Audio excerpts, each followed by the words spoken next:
ધોરણ 9 અને 10માં પ્રથમ આવેલ વિદ્યાર્થીઓને હવે શાળા પ્રવેશોત્સવ દરમિયાન એમને ઇનામ વિતરણ કરવામાં આવે છે. આ છે એનું ધોરણ 9માં અને 10માં પ્રથમ નંબર આવ્યો હતો ને આ ભાજપ દ્વારા ચોપડા વિતરણ કરવામાં આવે છે. એટલે કે એમને ચોપડાનું વિતરણ કરવામાં આવે છે, જે બીજેપીના પક્ષ દ્વારા આખી શાળાના દરેક વિદ્યાર્થીઓને ચોપડાનું વિતરણ કર્યું છે, જે ખૂબ સરસ વાત કહેવાય અમારા માટે. તો કન્યા કેળવણી અને શાળા પ્રવેશોત્સવ જે અમારી ત્યાં ઉજવાયો હતો એ ખૂબ જ સરસ રીતે થયું છે અને દરેક શાળાના વિદ્યાર્થીઓને ચોપડા આપવા માટે બે ચોપડા આપવા માટે આધારવાદ પ્રમુખ સાહેબનો હવા આપે, બાળકોને ગમે એ પ્રમાણેનો નાસ્તો પણ અત્યારે મળી રહ્યો છે.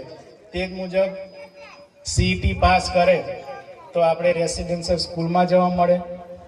એનાથી આગળ વધો તો કદાચ ના જવા માંગતા હોય તો આપણે કરાલી પ્રાથમિક શાળામાં જોઈએ તો શિષ્યવૃત્તિમાં પસંદ કરો. દર વર્ષે 5,000 રૂપિયા એમના ખાતામાં પડી જાય છે અત્યારે. અને જોઈએ 6ઠું અને 7મું, 8મા પછી 9મા ધોરણમાં જેવા જશે એટલે 6,000 પડવાનું ચાલુ થઈ જશે. એટલે છે એમ 12મા સુધી એમને આ પૈસા પણ સરકારશ્રી દ્વારા પ્રોત્સાહન રૂપે મળે છે. એવી જ રીતે આપણે કન્યાઓમાં પણ નમો લક્ષ્મી અને નમો સરસ્વતી અંતર્ગત પણ દર મહિને 500 અને 750 લેખે આપે છે. તો ખૂબ આપણને મદદ મળી રહેલી છે. તો આપણે એને ખૂબ લાભ લઈએ, ખૂબ આગળ વધીએ. સાહેબ આપણે અહીંયા છે, હમણાં જ અમે સજવા મુકામે ગયેલા તો થોડુંક એમને શિક્ષણનો રસ છે, તો શું કરવું, કઈ રીતના આગળ વધવું એ પણ બાળકો સાથે ખૂબ સારી ચર્ચા કરી. અને મને પણ એમ કે ચર્ચા કરે મને પણ જાણવાનું એમ થયું, આનંદ એમ ઈચ્છા હતી કે સાહેબ કઈ રીતના વાત કરે છે, શું છે. એટલે આપણે વધુમાં વધુ સાહેબનો જ લાભ લઈએ એ જ અભ્યર્થના સાથે આજે જે બાલવાટિકાના બાળકો, આંગણવાડીના બાળકો અને જે 9મા ધોરણમાં બાળકો સાહેબના અધ્યક્ષસ્થાનેથી આજે પ્રવેશ મેળવેલો છે, એ કઈ નામ આપણે કરાલીનું નામ રોશન કરો એ જ અભ્યર્થના સાથે જય હિન્દ, જય ભારત. બોલો ભારત માતા કી વંદે વંદે. આજરોજ કરાલી મુકામે સ્વામી વિવેકાનંદ હાઈસ્કૂલના પટાંગણમાં કન્યા કેળવણી અને શાળા પ્રવેશોત્સવ 2026 અંતર્ગત આજના કાર્યક્રમમાં ઉપસ્થિત આપણા જ પાડોશી અને આપણા જ વતની અને આપણા જ સમાજના એવા જિલ્લા પંચાયતના પ્રમુખ શ્રી ઉપેન્દ્રભાઈ રાઠવા સાહેબ અને એમની બાજુમાં સીઆરસી કોઓર્ડિનેટર નરેન્દ્રભાઈ સાહેબ, તેમજ આપણા કરાલી ગામના પ્રથમ નાગરિક એવા મનોજભાઈ, બાજુમાં વડીલ શ્રી કિશન કાકા, તેમજ અમારા સાથી અને અમારી બોડીના ઉપપ્રમુખ એવા લક્ષ્મણભાઈ મજી ગામના, તેઓની બાજુમાં એવા જયરામભાઈ, તેમજ મારી બાજુમાં ડેપ્યુટી સરપંચ શ્રી જલારામભાઈ, કરસનથી પધારેલ માજી સરપંચ શ્રી રમેશભાઈ, તેમજ માજી સરપંચ શાંતિલાલ કાકા, તેમજ કરાલી હાઈસ્કૂલનો સ્ટાફ, તેમજ કરાલી પ્રાથમિક શાળાનો સ્ટાફ, તેમજ વાલી મિત્રો અને આ ગામમાંથી પધારેલા દરેક વાલી મિત્રો, તેમજ શાળાના નાના બાળકો અને ભૂલકાઓ. આજ રોજ જ્યાં આપણે સરકારશ્રીનો સાહેબે કીધું તેમ નરેન્દ્રભાઈ સાહેબે ઘણું બધું કીધું, પણ 2003થી બાલવાટિકા શાળા પ્રવેશોત્સવ ચાલે છે. મોદી સાહેબના કાર્યક્રમમાં અવિરત આ કાર્યક્રમ છેલ્લા 23 વર્ષથી ચાલી રહ્યો છે.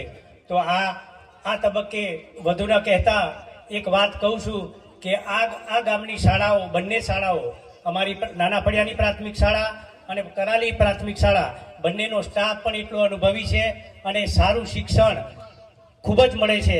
અને આ ગામના વાલીઓ પણ જાગૃત છે અને જુદી જુદી જ્ઞાન સહાયક પરીક્ષાઓમાં એકલવ્ય હોય, નવોદય હોય એવી શાળાઓમાં જુદા માધ્યમોથી આપણી શાળાના બાળકો અલગ શાળાઓમાં પ્રવેશ મેળવે છે. અને નરેન્દ્રભાઈ સાહેબે કીધું તેમ ભારતીય જનતા પાર્ટીની સરકારમાં મોદી સાહેબ જ્યારથી બાળક માના પેટમાં હોય ત્યારથી છેક કોલેજ સુધી અને કોલેજથી છેક આઈએસ કક્ષા જાય ત્યાં સુધી સરકાર પોતે જવાબદારી લેશે. નરેન્દ્રભાઈ કીધું તેમ ખાલી બાળકને નવાડી ધોવાડી ભણાવી એને સ્કૂલે વ્યવસ્થિત ટાઈમસર મોકલવાનું અને આગળના પણ ઘણા બધા કાર્યક્રમો હોય.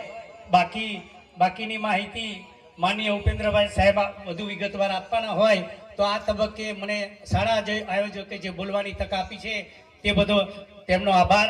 અને બીજું કે સાહેબને મારી પણ વિનંતી છે કે અમારે વિપુલ સાહેબ ઘણીવાર કે આ પીવર બ્લોકને શૌચાલય તો આવી ગયું પણ કમ્પાઉન્ડ વોલ ને એની પણ ઘણી બધી જરૂર છે. અને 11-12 અમારું આ કરાલી શાળામાં ચાલુ થાય. સંખ્યાની ચિંતા આપણે વાલીઓએ કરવાની છે. આપણા બાળકોને આપણે 11-12માં આપણે બીજા ગામ કે બીજી જગ્યાએ ન મોકલવા અને આપણે આ ગામને આપણી સંકુલ જીવંત રાખવું હશે તો સંખ્યા આપણે 10મા ધોરણ પછી આપણે અહીંયા જ ભણાવશું. સ્ટાફ સારો છે, નવો પણ સ્ટાફ ઉમેરાશે અને અત્યારે 60 થી 70 બાળકો છે 8-9માં સાહેબ, બરાબર ને? તો 10મા ધોરણમાં પણ વાલીઓ ખાસ આજુબાજુના અને કરાલીના વાલીઓ આટલું મોટું 5000ની વસ્તી ધરાવતું ગામ હોય તો પોતાના બાળકોનો 10મા પછી 11માં 12માં અહીં જ પ્રવેશ કરાવે. સાહેબ છે 5 વર્ષ આપણે એમનો ખૂબ જ લાભ લેવાનો છે. સંકુલ પણ સારી રીતે બનશે એવી પ્રાર્થના સાથે મારી વાતને વિરામ આપું છું. અસ્તુ ભારત માતા કી જય. જય જય હિન્દ. કરવાનું લક્ષ્યાંક રાખીએ છે. બાળકોને સુવિધા પ્રાપ્ત થાય.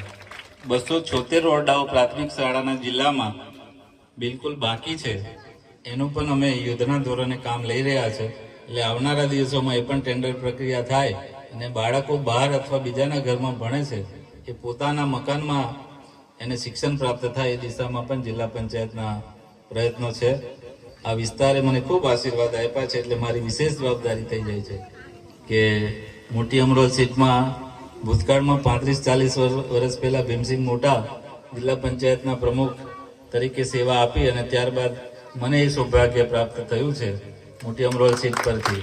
મારી વિશેષ જવાબદારી છે કે આપણા વિસ્તારમાં જે કંઈ પ્રાણ પ્રશ્નો છે એનો સમયસર ઉકેલ આવે અને આપણને પાયાની સુવિધાઓ પ્રાપ્ત થાય. આભાર. અમારા આમંત્રણને માન આપીને પધારેલ સૌ મહેમાનશ્રીઓનો હું શાળા વતી આભાર વ્યક્ત કરું છું. અસ્તુ. હવે આજનો કાર્યક્રમ જે અંત સમયમાં જે લાસ્ટ હોય છે કાર્યક્રમનું ત્યાં આવી ગયા છે, એટલે કે વૃક્ષારોપણ. તો આપણા છોટાઉદેપુર જિલ્લા પંચાયતના પ્રમુખ સાહેબ શ્રી દ્વારા અમારી શાળા શ્રી સ્વામી વિવેકાનંદ હાઈસ્કૂલ કરાલીમાં વૃક્ષારોપણનો કાર્યક્રમ કરીએ છીએ. તો આ એક વૃક્ષારોપણ અમારું ખૂબ સરસ ભગીરથ કાર્ય થઈ ગયું છે. એ રીતે અમે 2 વૃક્ષ લાવ્યા છે અહીંયા અને આ બીજું વૃક્ષારોપણ પણ કરવાનું છે જે અમારા ગામના સરપંચ સાહેબ છે જે અમારા ગામના છે. તો મનોજભાઈ દ્વારા બીજું વૃક્ષારોપણ માટે બીજું ઝાડ આપણે વૃક્ષારોપણ કરી રહ્યા છીએ. તો આ રીતે ખૂબ સરસ કાર્ય કર્યું. આ અમારા CRC સાહેબ છે નરેન્દ્રભાઈ.